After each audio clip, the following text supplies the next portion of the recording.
হচ্ছে, সেজন্য আজকে কোরআন থেকে ডাইরেক্ট কোরআন থেকে গুপ্ত সম্পর্কে আলোচনা থাকবে। ক্ষুদ্র জ্ঞানে আপনাদেরকে আমি বলছি, এটা হলো একটা কোরআন অর্থসহ, এটা অর্থসহ কোরআন, ঠিক আছে?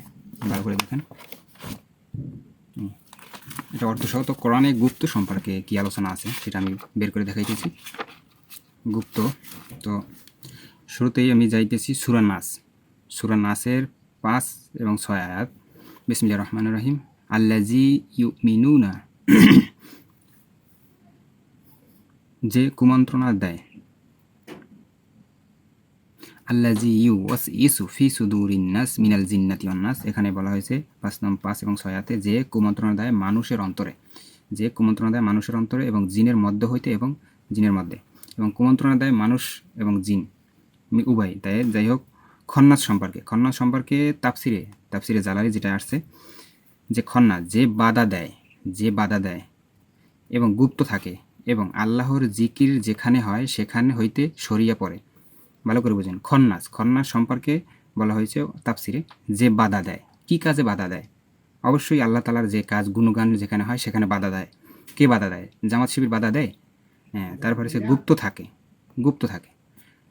তাফসিরে যেটা আসছে আমি সেটাই বলতেছি। এখানে দেখেন তাফসির, এই তাফসির জুম করে চাইলে আপনারা দেখতে পারবেন।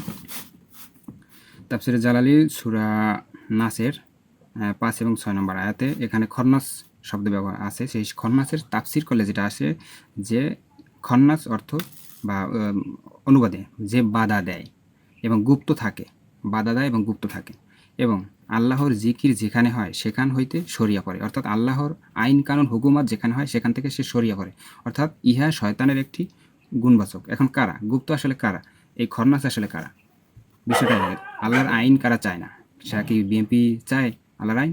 তারা তো বলছে না। তাহলে গুপ্ত কারা? আসলে আল্লাহর বিধান সম্পর্কে কে আগাই আসে? তাহলে গুপ্ত আপনি কাকে বলতেছেন, আর গুপ্ত কে? মূলত এইটাই। তো এখানে যে তাফসির যেটা আসে, বলতে পারেন যে কোরআনে যেটা খন্নাস সম্পর্কে তাফসির করতে যেটা আসছে, গুপ্ত বা বাধা দেয়, অর্থাৎ অন্যায় কাজ, মানে ভালো কাজে সে বাধা দিয়ে থাকে, যেটাকে বলে হয় গুপ্ত বা শয়তানের কাজ, এক কথায়।